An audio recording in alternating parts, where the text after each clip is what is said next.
छत्तीसगढ़ विधानसभा में शुक्रवार को एक अहम पर्यावरणीय मुद्दा जोरदार तरीके से गूंजा। राजधानी रायपुर समेत प्रदेश में लगाए जा रहे छतिम यानी सप्तपर्णी वृक्षों को लेकर सदन में चिंता जताई गई। विधायकों ने इन पेड़ों की बढ़ती एलर्जी अस्थमा की समस्या का मुद्दा उठाया, जिससे सरकार ने बड़ा फैसला लेने के संकेत दिए। देखिए हमारी रिपोर्ट।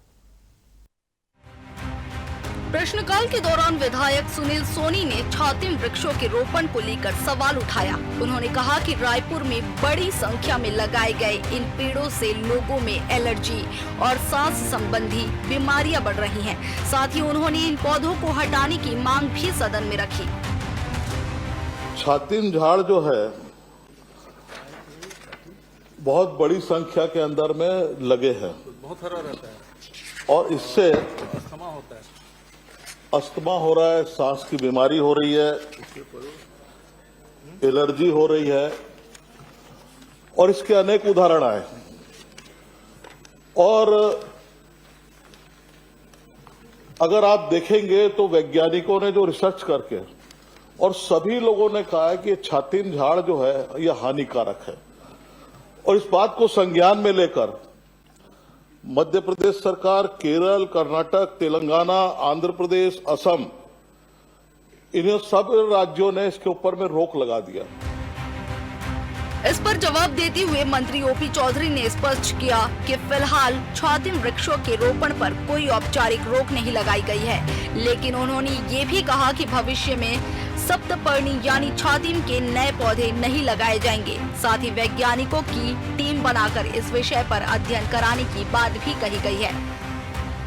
हम फॉरेस्ट डिपार्टमेंट से, वन विभाग से, हेल्थ डिपार्टमेंट से, इन सब से सामंजस्य करके भविष्य में नहीं लगाने का प्रतिबंध तो लगा ही देंगे। अगर 1% भी डाउट है तो क्यों उसको नया लगाया जाए, इस पर हम प्रतिबंध लगवा ही देंगे। सरकार में उचित समन्वय करके उचित विभाग से जहां तक लगे हुए पेड़ हैं उनके संबंध में माननीय सदस्य के साथ हम बैठ जाएंगे, उनके पास जो डॉक्यूमेंट है उनको ले लेंगे, विभाग से और रिसर्च करा लेंगे। और क्योंकि लगा हुआ पेड़ है सभापति महोदय, इसलिए मैं इतना बोल रहा हूं। तो अगर उस पे रिसर्च जो भी हमको मिलता है, कोई साइंटिस्ट और जो भी बेस्ट मिल जाता है, तो उस पर भी हम निश्चित रूप से सकारात्मक प्रयास करेंगे। भविष्य में लगाने के लिए तो प्रतिबंध अनिवार्य रूप से हम लगा देंगे सभापति। वहीं पूर्व मुख्यमंत्री भूपेश बघेल ने इस मामले में कमेटी बनाने का सुझाव दिया। उन्होंने कहा कि सुनील सोनी की अध्यक्षता में समिति गठित कर रिपोर्ट तैयार की जाए। और सोनी जी ने बहुत गंभीर मामला उठाया और हम सब लोग चिंतित भी हैं, मंत्री जी भी उतने ही चिंतित हैं। और चूंकि पूरी जानकारी का बहुत सारे वृक्षों के बारे में, अभाव के बारे में भी बताया है उन्हें और नया स्टडी के बारे में बताया है। मेरा निवेदन ये है क्योंकि सुनील सोनी जी ने प्रश्न उठाया है, तो सुनील सोनी जी के अध्यक्षता में एक कमेटी बना दें और उसमें कुछ अधिकारी रह जाएं, कुछ विधानसभा सदस्य रह जाएं और इसका अध्ययन करके अगला जो सत्र है वहां तक रिपोर्ट सबमिट कर दें, कौन उचित है अनुचित है, क्योंकि सारी जानकारी आ नहीं पा रही है।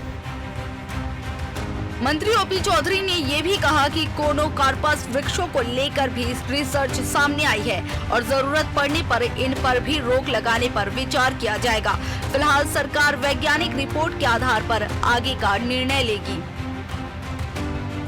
बाकी कोनोकार्पस के बारे में तो रिसर्च मिल भी गया है, तो उस पर निश्चित रूप से हम प्रतिबंध लगाने की दिशा में काम करेंगे। सप्तपर्णी के लिए, भविष्य के लिए, एस्टोनिया के लिए भी हम भविष्य में ना लगाया जाए, इसका आदेश निश्चित रूप से विभागीय समन्वय करके जारी कर देंगे। तो साफ है कि छत्तीसगढ़ में अब पर्यावरण और स्वास्थ्य के बीच संतुलन को लेकर सरकार सतर्क नजर आ रही है और आने वाले समय में पेड़ पौधों के चयन को लेकर बड़े फैसले भी हो सकते हैं। Bureau report, TV24 Raipur.